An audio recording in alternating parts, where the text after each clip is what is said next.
Assalamualaikum warahmatullahi wabarakatuh. Perkenalkan, nama saya Ahmad Fakri, NPM 21130230050. Pada kesempatan kali ini saya akan menceritakan sejarah kepaduan dunia.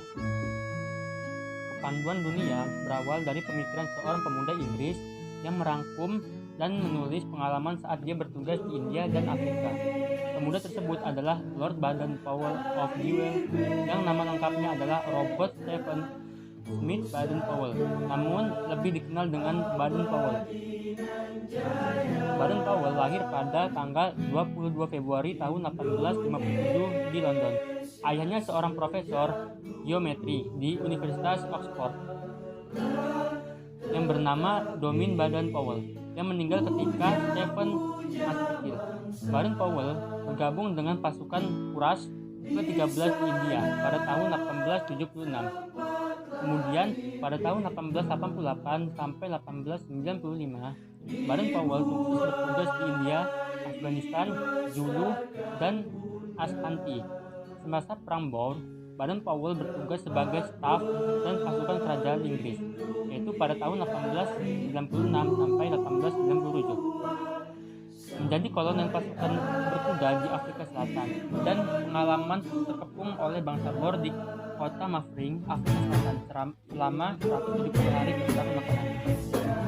Kemudian mengalahkan bangsa Zulu di Afrika dan mengambil kalung manik kayu milik Raja Dini Zulu.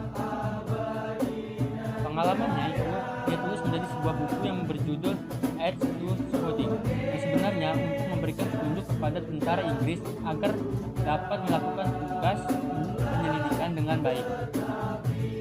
Buku tersebut memuat cara menjelajah hutan diperlukan kecakapan tertentu, baik diperoleh dari alam atau tokoh masyarakat yang diisi.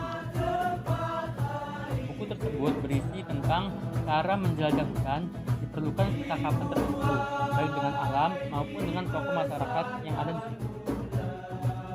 Seperti mengenali jejak perjalanan yang baru dilewati untuk keluar dari rimbunan hutan, mengenali buah-buahan yang dapat dimakan maupun yang beracun, air yang boleh diminum dan tidak boleh diminum, mengetahui arah mata angin tanpa melihat arah matahari.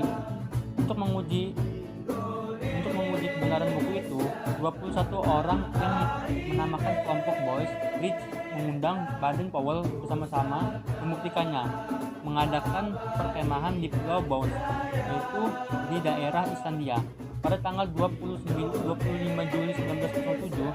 Selama 8 hari peserta perkemahan melakukan pengembara, menerapkan isi buku Addis of Scouting bersama Baden-Powell. Pengalaman dalam perkemahan tersebut akan dicatat setiap hari. Lalu dikumpulkan menjadi satu oleh Baden-Powell, dijadikan sebuah buku yang berjudul Scouting for Boys, yang diterbitkan pada tahun 1908. Kelompok anak muda yang melakukan perkemahan di Bosnia ini tersebut mengubah nama kelompoknya dari Boys Bridge menjadi Boy Scout dan menjadikan Scouting for Boys sebagai buku panduannya. Kemudian ajaran dari Baden-Powell ini dikembangkan dan berdirilah organisasi kepanduan-kepanduan yang semua hanya untuk anak laki-laki berusia penggalan, yang disebut Boy Scout. Tidak lama dari itu disusul berdirinya organisasi kepanduan putih yang diberi nama Girl Scouts atas bantuan Agnes, adik perempuan Baden-Powell, dan diteruskan oleh Nyonya Baden-Powell dengan buku panduan Handbook Girl Scouts, dikerjakan sama-sama dengan Agnes Baden-Powell pada tahun 1912. Baden-Powell kembali ke Inggris pada tahun 1908 dan menjadi letnan jenderal, lalu dianugerahi kesatria pada tahun 1909. Pada tahun 1910, beliau meminta pensiun dari tentara dengan pangkat terakhir Letjen. Ia menikah dengan Olive pada tahun 1912 dan dianugerahi 3 orang putra. Pada tahun 1920, para pandus dunia berkumpul di Olympia, London, Inggris, dalam acara Jambore Dunia yang pertama kali digelar. Yaitu pada tanggal 6 Agustus 1920, Baden-Powell diangkat menjadi Chief Coach of the World atau Bapak Pandu Dunia. Sejak tahun 1920, itu dibentuk Dewan Law Internasional dengan 9 orang anggota dan biro sekretariatnya berada di London, Inggris. Pada tahun 1929, Baden-Powell mendapatkan kehormatan Lord hingga namanya menjadi Lord Baden-Powell. Dengan julukan Baron, gelar tersebut diberikan oleh Raja George V. Ia keliling dunia termasuk ke Batavia atau Jakarta yang sekarang pada tanggal 3 Desember 1934. Sepulang meninjau jambore di Australia, Baden-Powell beserta istrinya menghabiskan waktu tinggal di Inggris pada tahun 1935 sampai 1938. Kemudian dia balik ke Afrika, yaitu tanah yang ia cintai. Masa tuanya berada di Nyeri di negara Kenya. Beliau wafat pada tanggal 8 Januari 1941 dan sekitar di atas kereta yang ditarik oleh para pandu yang sangat mencintainya, tempat peristirahatan terakhir. Nah, pada tahun 1958, Biro Kepanduan Dunia yang Putra dipindahkan dari London ke Ottawa, Kanada.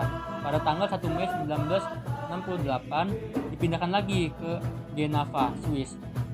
Biro Panduan Dunia yang Putra hanya mempunyai 40 orang staf yang ada di Geneva dan 5 kantor kawasan yakni Costa Rica, Mesir, Filipina, Swiss, dan Nigeria. Sekian video singkat dari saya. Kurang lebihnya saya mohon maaf. Wabillahi taufiq wal hidayah. Wassalamualaikum warahmatullahi wabarakatuh.